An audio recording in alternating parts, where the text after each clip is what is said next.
Mundur yuk, mundur yuk. Mundur yuk, mundur yuk, mundur. Kan ada Zoom. Mundur. Tangan lo. Sabar. Nah, Arif turun dikit. Handphone. Kaki tinggi banget. Iya, handphone lo jangan tinggi-tinggi. Munduran lagi. munduran. Kaki tinggi Kaki turun. Ini bisa Bang. Oke Bang, agenda hari ini di Bareskrim terkait apa kalau boleh tahu? Ya, kami kebetulan aja saya sebagai ketua aksi dan di sini juga Bang Minola sebagai Dewan Pembina dari aksi dan juga ada Musa Taufik yang anggota DSI Asosiasi Komposer Seluruh Indonesia. Kita dalam rangka kita silaturahmi ke Bareskrim, tepatnya kita bersilaturahmi dengan Karobin Ops Bapak Yosef. Kita juga sekalian kita mengupdate perkembangan Asosiasi Komposer Seluruh Indonesia saat ini dan juga kita membantu, kita menemani kawan kita yang melakukan laporan ya LP ya Bareskrim itu kasus pelanggaran hak cipta. Siapa yang Jadi yang dilaporkan adalah pelanggaran lagu karya dari Ari Bias yang dinyanyikan oleh Agnes Mo. Dan sudah melalui proses yang cukup lama juga. Kebetulan aja Bang Minola adalah sebagai lawyernya, sebagai penasihat hukum dari Ari Bias untuk kasus pelanggaran hak cipta ini. dari tahun berapa itu? Mungkin Bang Minola bisa. Jadi ini merupakan tindak lanjut dari respon kita pada beberapa waktu yang lalu atas pelanggaran hak cipta yang dilakukan oleh Agnes Mo yang melakukan konser dan membawakan lagu Ari Bias bilang saja di 3 klub tuh, di Surabaya, Bandung, dan Jakarta. Kita sudah layangkan somasi, tapi yang bersangkutan belum memenuhi undangan kami juga, belum memberikan tanggapan juga. Dan oleh karena kami anggap tetap tidak memiliki etiket baik, hari ini di sela-sela kunjungan kami untuk bersilaturahmi dengan Pak Karobin Ops, ya, kami juga menyempatkan diri untuk membuat laporan.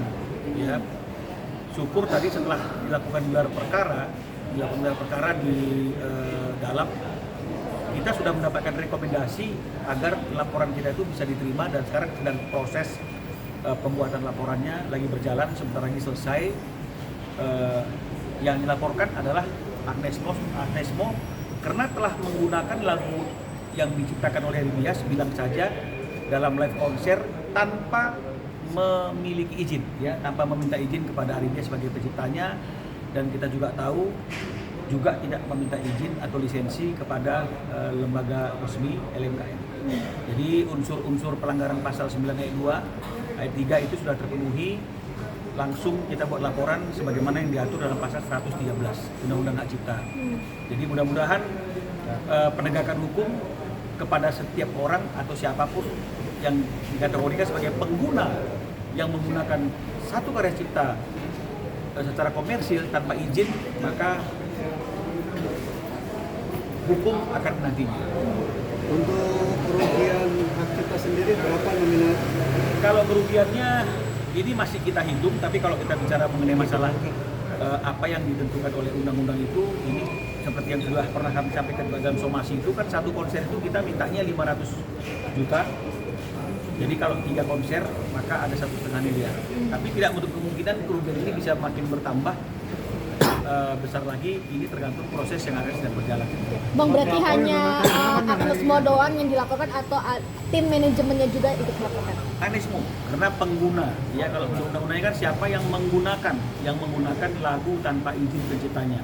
Pengguna itu bisa orang, bisa badan hukum. Tapi kalau di sini yang menggunakan lagu secara komersil, secara konser, dan dia mendapatkan nilai ekonomi dari penggunaan lagu tersebut kan Agnes Mo, karena dia dapat bayaran atas konsernya tersebut.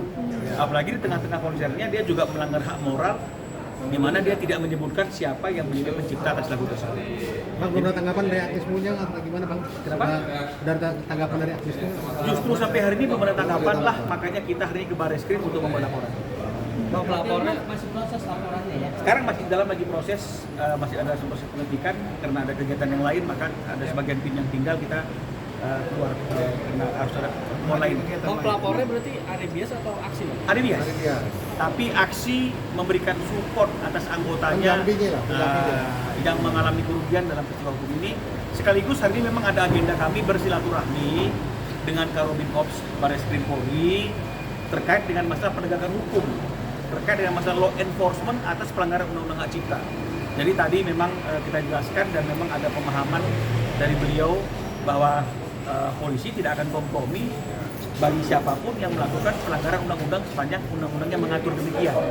Jadi itu yang tadi kami bicarakan dengan Pak Karobin Ops. Ancamannya itu, ini kan pasal 113 itu kan ada klasifikasinya. Ini sekarang lagi didalami, paling tidak 3 tahun 5 tahun penjara. Ya, belum lagi dendanya. Ya, itu yang menjadi ancaman bagi Anesmo dalam laporan dan contoh. Dan memang peristiwa hukum seperti ini tadi ditanyakan juga oleh Pak Karobin Ops, pernah terjadi kasus hal yang sama, lagu oplosan. Ya, penyanyinya menyanyikan lagu tanpa izin dari penciptanya dan dia sekarang sedang menjalani proses hukum. Ya, ditahan kalau nggak salah. Ya, jadi ini juga menjadi satu rujukan bahwa pelanggaran hukum atas yang dilakukan oleh pengguna yang menggunakan lagu tanpa izin penciptanya itu adalah nyata dan real, bukan merupakan satu hal yang omong kosong belaka. Ada. Bang, dendanya sendiri berapa? Perkiraan denda? Tadi kan saya sudah katakan 500 juta untuk satu konser, jadi 3 konser 1,5 miliar, lebih kurang seperti itu. Bang, dalam undang-undang hak cipta sendiri ada RG nggak sih Bang? Maksudnya mediasi antara kedua pihak. Jadi kita kan tidak bicara masalah undang-undang hak cipta, tapi mekanisme hukum kita hari ini kan memang setiap proses hukum itu mungkin di luar pembunuhan kali gitu ya, diharapkan memang ada yang namanya restoratif justice. Tapi kan kembali lagi, restoratif justice atau RJ ini kan dikembalikan kepada para pihak antara pelapor dengan terlapor.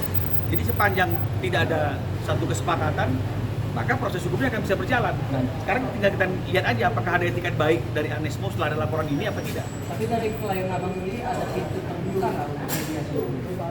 Kita kan belum tahu ya, karena prosesnya masih berjalan. Kita konsen pada proses ini dulu. Nanti kita lihat aja bagaimana reaksi Anesmo atau manajemennya, apakah ada niat mereka untuk melakukan RJ, dan jika ada ya tentu kita akan sampaikan kepada klien dan klien akan mempertimbangkan apakah itu langkah yang bijak atau itu merupakan langkah yang tidak layak untuk dipertimbangkan, karena penegakan hukum kan juga harus dilaksanakan.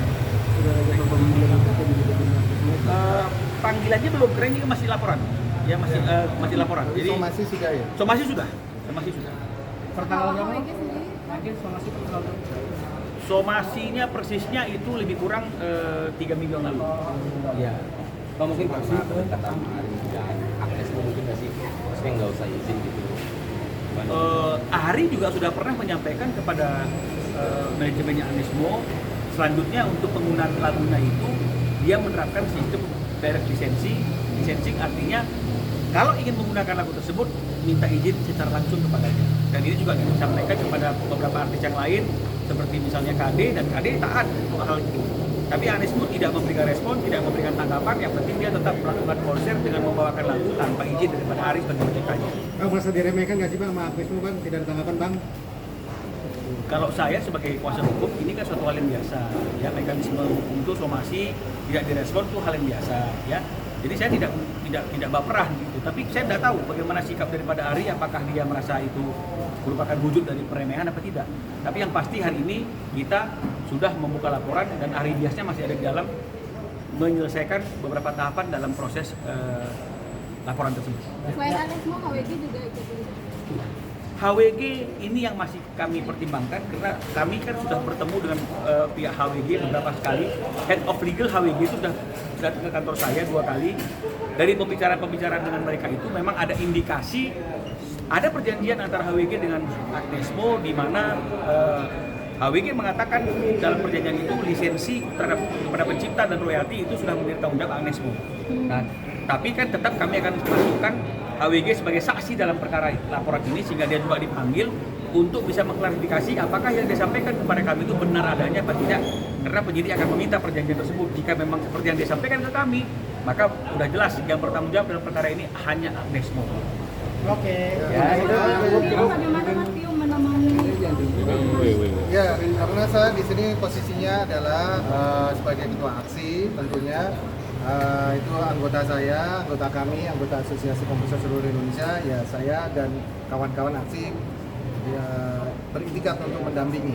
Dan kita ingin supaya proses hukum ini bisa berjalan dengan lancar dan juga supaya kita juga mendapat pencerahan hukum. Tadi juga pencerahan dari Bapak Karo bin Ops.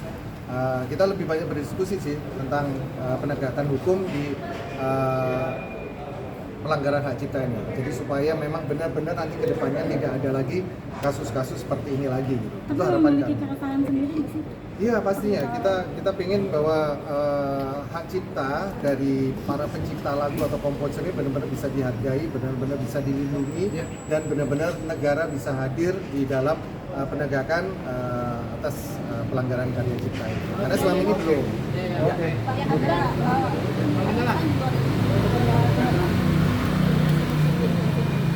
Saya tidak tahu ya, apakah keberadaannya masih ada di luar negeri apa sudah tidak di luar negeri. Karena menurut informasi dari Head of Legal HWG itu sebenarnya di bulan Juni ini menurut dia Agnes sudah ada di Indonesia. Nah, tapi kan saya belum tahu kebenaran itu. Nanti biar pihak Bareskrim saja yang akan melakukan pemanggilan dan melakukan proses bagaimana cara untuk menghadirkan dia kalau memang dia ada di luar negeri. Saya kira seperti itu.